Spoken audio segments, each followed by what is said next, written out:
제자가 되리라. 아멘. 할렐루야.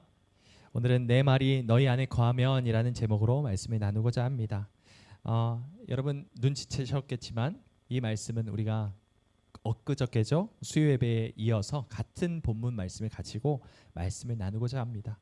말씀에 들어가기 전에 한 가지를 짚고 넘어갈 것이 있는데, 이 요한복음 15장 1절부터 8절까지의 말씀 중에 가장 핵심이 되는 말씀은 열매를 맺는다는 것입니다. 하나님의 사람은, 예수 그리스도의 제자는 반드시 열매를 맺게 되어 있고, 8절 말씀처럼 그 열매를 많이 맺게 되면 누가 영광을 받게 됩니까? 아버지께서, 하나님 아버지께서 영광을 받게 되는 그 삶을 너희가 살기 위해서 네가 어떻게 해야 할 것인가를 알려주는 것, 이것이 바로 예수님의 말씀입니다. 오늘 본문 말씀을 통해서 우리가 열매 맺는 삶을 살기 위해서 무엇을 해야 할 것인지, 어떻게 살아가야 할 것인지, 하나님께 영광을 돌리는 제자의 삶을 살기 위해서 우리가 내려놓아야 할 것이 무엇인지, 결단해야 될 것이 무엇인지를 함께 말씀을 통하여 묵상하길 원합니다. 여러분, 예수님께서 이 말씀을 누구에게 하시는 말씀인지 기억나시나요? 수많은 무리들에게 하셨습니까? 아닙니다. 제자들, 아주 소수의 제자들에게 하시는 말씀이라고 말씀드렸죠. 수많은 무리들이 예수님을 따랐지만 예수님은 무리들과 제자들에게 전하시는 말씀이 달랐습니다. 그래서 예수님은 열매 맺지 못하는 가지와 열매 맺는 가지를 구분하시죠. 그러면서 아버지께서 농부라 하시면서 이렇게 말씀하십니다. 2절과 3절 말씀을 우리 함께 읽어보겠습니다. 시작. 무릇 내게 붙어 있어 열매를 맺지 아니하는 가지는 아버지께서 그것을 제거해 버리시고, 무릇 열매를 맺는 가지는 더 열매를 맺게 하려 하여 그것을 깨끗하게 하시느니라. 너희는 내가 일러준 말로 이미 깨끗하여졌으니. 아멘. 여러분, 제자는 반드시 열매를 맺게 되어 있습니다. 그래서 3절 말씀을 보시면 너희는 내가 일러준 말로 이미 깨끗하여졌으니 라고 말씀하며 너희라고 말합니다. 여기서 너희는 제자들을 가리키죠. 제자들은 열매를 맺는 가지를 가리킵니다. 예수님을 따라 사는 사람, 예수님이 걸어가신 십자가의 길을 걸어가는 사람, 예수님을 닮아가는 사람이라면 모두 다 예수님의 제자이며 성령의 열매를 맺는 사람임을 기억하시기 바랍니다. 그런데 여러분, 예수님을 따라가려면 반드시 필요한 것이 있습니다. 그것이 바로 우리가 읽었던 3절 말씀에 나오는데요. 너희는 무엇으로 인하여 이미 깨끗하여졌다? 무엇으로 깨끗하여졌다 말하고 있습니까? 내가 일러준 말로 이미 깨끗하여졌다. 깨끗하여졌다는 것은 열매를 많이 맺는 가지가 되었다라는 뜻이라고 2절은 말하고 있습니다. 그러니까 무엇을 통해 우리가 열매 맺는 제자의 삶을 살 수 있다라고 말씀하고 계시는 것입니까? 예수 그리스도의 일러준 말씀으로 인해서 우리가 제자가 되어가는 것이죠. 여러분, 우리가 열매를 맺기 위해서, 하나님께 영광을 돌리기 위해서 반드시 필요한 것이 이것입니다. 말씀입니다. 말씀이 우리를 열매 맺는 가지가 되게 하며 예수 그리스도의 진정한 제자가 되게 한다는 것이죠.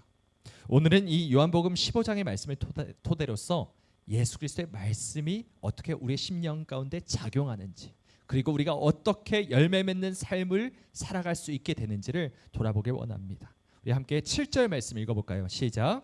너희가 내 안에 거하고 내 말이 너희 안에 거하면 무엇이든지 원하는 대로 구하라. 그리하면 이루리라. 아멘. 여러분, 많은 사람들이 어디에 집중하는지 아십니까? 무엇이든지 원하는 대로 구하라. 그리하면 이루리라. 이 뒤에 말씀만 아멘으로 받을 때가 있습니다. 그런데 여기서 중요한 말씀은 뒷부분이 아닙니다. 앞부분이죠. 너희가 내 안에 거하고 내 뭐가? 말이 너희 안에 거하면, 이 부분이 중요하다는 것입니다. 예수 그리스도의 말씀이 우리 안에 거하는 것, 이것이 내 삶에 있어서 가장 중요한 것이라고 예수님께서 말씀하고 계시는 것입니다. 그런데 여러분, 이 7절 말씀과 4절 말씀이 아주 비슷한데 한번 보실까요? 7절과 4절 말씀을 한번 비교해 보십시오. 4절 상반절 말씀을 보시면 이렇게 나와 있습니다. 내 안에 거하라, 나도 너희 안에 거하리라. 그리고 7절은 어떻게 말합니까? 너희가 내 안에 거하고 내 말이 너희 안에 거하면. 똑같은 말인데 뭐 한 가지만 달라졌습니다. 무엇입니까? 4절은 나라고 표현되고 있는 것이 7절은 뭐라고 표현되어 있습니까? 내 말이라고 표현되어 있다는 것입니다. 지금 예수님께서는 예수님 자신과 예수님의 말씀을 똑같이 보고 계시는 것입니다. 동일시하고 계시는 것이죠. 쉽게 말해 예수님이 말씀이고 말씀이 곧 예수님이라고 분명하게 예수님은 말씀하고 계시는 것입니다. 여러분, 우리가 예수님을 따르는 제자라면 우리 안에 예수님의 말씀이 충만히 거해야 하는 줄 믿습니다. 여러분, 우리가 그냥 말로써 예수님을 사랑합니다. 예수님 닮아가길 원합니다. 예수님 만나주세요. 내가 예수님 닮아가게 하여 주시옵소서. 예수님처럼 살아가게 하여 주시옵소서. 아무리 그렇게 말을 한다고 하더라도 말씀 듣는 일, 말씀을 우리 마음 가운데 새기는 일에 소홀하다면 그것은 뭔가 앞뒤가 안 맞는다는 것이죠. 그러므로 우리는 항상 예수 그리스도의 말씀 안에 거하여서 열매를 맺는 삶을 살아가도록 날마다 그렇게 말씀 안에 거해야 하는 줄 믿습니다. 여러분, 우리가 과연 예수님의 말씀 안에 거하고 있습니까? 열매를 많이 맺는 삶을 살고 있습니까? 우리 자신 한번 돌아보십시오. 여러분, 예수님께서 제자들과 함께 계실 때 가장 많은 시간을 할애하신 것이 말씀을 가르치신 것입니다. 여러분, 그 말씀을 가르치시는 것 가운데 이 말씀하면 생각나는 가장 유명한 비유 하나가 있는데 그것이 바로 씨 뿌리는 비유죠. 예수님께서 씨 뿌리는 비유에 대해서 말씀하시는데 이 말씀 역시도 이 오늘 본문 말씀인 요한복음 15장과 아주 직결되어 있는, 직접적인 연결이 되어 있는 말씀입니다. 농사적인 이미지가 있죠. 그리고 말씀이 있고요. 말씀이 있음으로 말미암아 열매를 맺는다는 그 모든 맥락이 같습니다. 그렇기 때문에 이 말씀을 우리가 한번 이 비유를 생각해 보길 원합니다. 우리가 잘 아는 비유죠. 하나님의 말씀을 뿌립니다. 그런데 어느 밭이 있습니까? 처음에는 밭이 아닙니다. 어디죠? 길가에 뿌려집니다. 두 번째는요, 돌짝밭에 뿌려지고 그리고 가시밭에 뿌려지고 옥토밭에 뿌려진다라고 말씀합니다. 여기서 예수님께서 하고 싶으신 핵심적인 말씀은 이것입니다. 예수님께서 말씀을 선포하실 때 그 말씀이 내 심령 가운데, 내 영혼 가운데 자리 잡아서 열매를 맺어야 한다. 이것이 중요하다라는 말씀을 하시기 위해서 이런 비유를 사용하고 계신 것이죠. 그냥 말씀이 우리 귀에 들려지는 것뿐만 아니라 우리 마음 가운데 잘 뿌리 내려져야 하고 우리 삶 가운데 그것이 계속해서 드러나야 한다라는 것을 말씀하고 계시는 것입니다. 그런데 여러분, 두 번째 밭인 돌짝밭에 뿌려진 사람은 어떤 사람이었습니까? 하나님의 말씀을 기쁨으로 받긴 받습니다. 그런데 뿌리가 깊이 내려지지 않았기 때문에 결국 가지가 튼튼해지지 않고 열매가 맺지 못했다라고 말씀하죠. 또한 가시밭에 뿌려진 그 심령은 어떻습니까? 그 말씀이 뿌려지긴 했습니다. 하지만 세상의 유혹과 재물, 이 세상의 모든 것들 때문에 결국 그 기운이 막혀서 결실하지 못했다라고 말씀하고 있죠. 여러분, 여기서도 예수님께서 하고 싶으신 말씀은 결실하느냐 결실하지 못하느냐입니다. 결국 우리가 옥토밭이 되어서 하나님의 말씀이 뿌려졌을 때 결실하는 삶, 열매 맺는 제자의 삶을 살아내는 것을 너희가 집중해야 한다라는 것을 말씀하고 계시는 것이죠. 여러분, 예수님께서 왜 제자의 삶을 이러한 농사와 비교했는지 아시겠습니까? 물론 그 당시 대부분의 사람들의 직업이 농경 문화에 있기 때문에 농사를 짓는 것이기 때문도 하지만 내 삶이 열매를 맺어서 하나님께 영광이 되기 위해서는 마치 농사를 짓는 사람의 마음과 같이 내 영혼을 항상 일궈야 한다라는 것을 강조하고 계시는 것이죠. 여러분, 제가 이전 교회에서 사역할 때 농부로 계시는 안수 집사님을 뵙기 위해서 전라북도 완주에 계시는 분을 두 차례 한 해에 한 번씩 찾아뵌 적이 있었습니다. 그 당시에는 마늘 농사를 하고 계셔서 마늘 정도 뽑고 그리고 같이 막 고기도 구워 먹으면서 이런 저런 이야기를 들었는데요. 그 중에 한 가지 생생하게 제 마음속에 자리 잡은 말씀이 하나가 있었어요. 그분이 그렇게 말씀하시는 겁니다.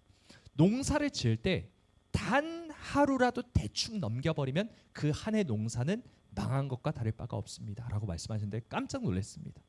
내가 어떻게 하느냐에 따라서 내가 뿌린 씨앗의 본전도 못 찾을 수도 있고 진짜 100배, 200배, 300배까지 거둘 수도 있다라고 말씀하시면서 농사는 마음을 쏟고 정성을 쏟는 만큼 그렇게 거둘 수밖에 없는 것입니다 라고 말하는데 이것이 참 진리의 말씀처럼 다가왔습니다. 저는 농사에 대해서 전혀 알지 못했는데 그 직업 농부이신 안수 집사님의 말씀이 마치 이 말씀과 연결이 되면서 우리가 어떻게 살아가야 할지를 생각하게 되는 그런 말씀이 되었죠.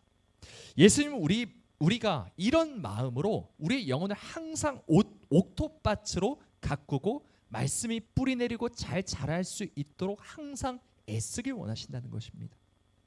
말씀을 주시는 것은 하나님이십니다. 말씀은 하나님께서 뿌려주셔야 합니다. 우리가 말씀을 받을 때, 그런데 우리가 어떻게 그 말씀을 받느냐는 다르다는 것이죠. 그 말씀을 받고 그 말씀을 마음에 새기고 그 말씀대로 살아가는 것은 내 영역입니다.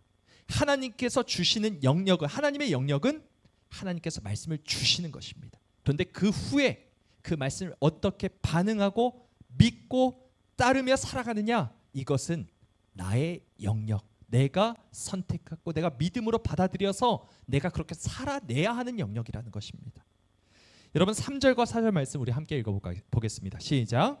너희는 내가 일러준 말로 이미 깨끗해졌으니 내 안에 거하라.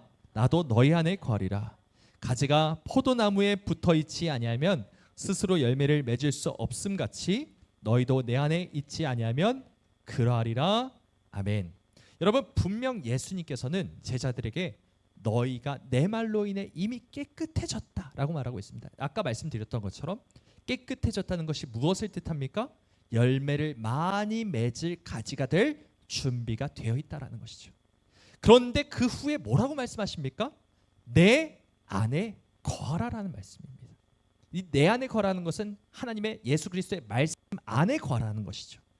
예수님의 말씀 안에 거하라. 즉 예수님의 말씀이 마음 가운데 날마다 새겨지도록 날마다 그 말씀 안에 살아가라는 당부인 것입니다. 여러분 우리는 과연 무엇을 집중하고 있습니까? 우리가 살아가면서 지금 애쓰고 있는 일이 무엇입니까? 지금 우리가 소위 말해서 꽂혀 있는 것이 무엇입니까? 무엇에 지금 집중하고 무엇을 바라보고 있습니까? 하나님의 말씀을 듣고 그 말씀을 마음에 새기기 위하여 전심전력하고 있습니까? 아니면 여러 가지 세상의 염려와 이런저런 살아가는 데 필요한 여러 가지 무엇을 먹을까? 무엇을 마실까? 무엇을 입을까 하는 것에 우리가 집중하고 있습니까? 우리가 신앙생활을 하면서 잊지 말아야 할 것이 무엇이냐면 말씀을 대하는 우리의 태도라는 것입니다. 여러분 제가 자주 말씀드리며 강조하는 내용이지만 유튜브 같은 곳에서 설교 좋다고 소문난 목사님들의 말씀 너무 많이 듣지 마십시오. 하지만 오해가 없으시기 바랍니다. 뭐 제 말만 들어야 된다, 제 설교만 들으십시오, 이 말씀을 드리는 것이 아닙니다. 저는 부족한 사람이고 제 설교 역시도 완전할 수가 없습니다. 하지만 아무리 좋은 설교를 듣고 또 들어도 듣는 사람의 마음이 어떠하느냐에 따라서 그 말씀은 전혀 열매를 맺지 못할 수도 있고 많은 열매를 맺을 수도 있다는 것입니다. 여러분 잘 생각해 보십시오. 세상에서 최고의 설교를 하는 사람 한 명을 꼽으면 누구입니까? 누굴까요? 세상에서 가장 최고의 설교자 예수님입니다. 예수님. 왜 그렇죠? 왜 예수님이 최고의 설교가죠? 하나님의 말씀을 하나님께서 직접 말씀하시기 때문입니다. 말씀 그대로 전하는 자가 최고의 설교자인데 예수님이 바로 그런 분이시잖아요. 예수님이 바로 하나님이시잖아요. 하나님은 하나님께 아버지께 받은 말씀을 그대로 전하시는 분이 예수님 아닙니까? 이것이 설교자 중에 최고의 설교자입니다. 그런데 수많은 무리들이 예수님의 말씀을 듣고 또 들었지만 어떻게 됩니까? 예수님은 십자가에 못 박았습니다. 그러니까 말씀을 많이 듣는 것보다 중요한 것은 무엇입니까? 말씀을 듣는 우리의 마음, 우리의 자세라는 것입니다. 우리의 마음이 과연 옥토밭인지 가시밭인지 길갓밭인지 돌짝밭인지 이것이 중요하다는 것이죠. 우리는 말씀이 너무 가벼워진 시대를 살고 있습니다. 사람들이 말씀을 존중하지 않습니다. 풍요 속의 빈곤이라고 하죠. 수많은 사람들이 말씀을 너무나도 잘 알아요. 우리 교회 성도님들, 우리 여러분들 역시도 마찬가지입니다. 우리 지금 몇백 독 대행진을 하고 있습니까? 600독 대행진을 합니다. 말씀하면 아마 내로라 저리 가라 하는 그런 교회가 아닐까라고 생각합니다. 말씀을 많이 듣고 말씀을 많이 읽고 말씀을 항상 내 삶 가운데 그렇게 친숙하게 대하고는 있지만 그 말씀이 혹시 내 삶 가운데 그냥 스쳐 지나갈 뿐 그 말씀 한마디 한마디를 소중히 여기고 곱씹고 또 곱씹어가며 그 말씀 하나하나를 뿌리 깊게 내리고 갖고 가는 그런 마음, 그런 정성스러운 농부의 마음이 우리 가운데 있는지를 돌아보길 원합니다. 지금 이 예배 자리에 듣고 있는 말씀, 이 말씀도 하나님의 말씀으로 우리가 대하지 않는다면 평상시에 아무리 우리가 열심히 성경을 읽고 그 말씀을 필사하고 설교 영상을 수백 편을 본다 해도 아무런 의미 없는 행동이 될 수도 있다는 것이죠. 여러분 누가복음 8장 8절 말씀은 이렇게 말씀합니다. 이 씨 뿌리는 비유를 하시고 난 후에 예수님께서 무슨 말씀하셨는지 한번 우리 함께 읽어볼까요? 시작. 더러는 좋은 땅에 떨어짐에 나서 100배의 결실을 하였느니라. 이 말씀을 하시고 외치시되 들을 귀 있는 자는 들을지어다. 아멘. 여러분 예수님 분명히 말씀하십니다. 들을 귀 있는 자는 들을지라. 여러분 말씀은 아무나 듣고 싶어서 듣는 것이 아닙니다. 말씀을 결실하고 그 말씀이 우리의 삶 가운데 열매로 맺혀지기 위해서는 주님께서 우리 마음을 열어주시고 우리의 귀를 열어주시고 그로 말미암아 그 말씀이 결실될 수 있도록 은혜를 베풀어 주셔야 한다는 것입니다.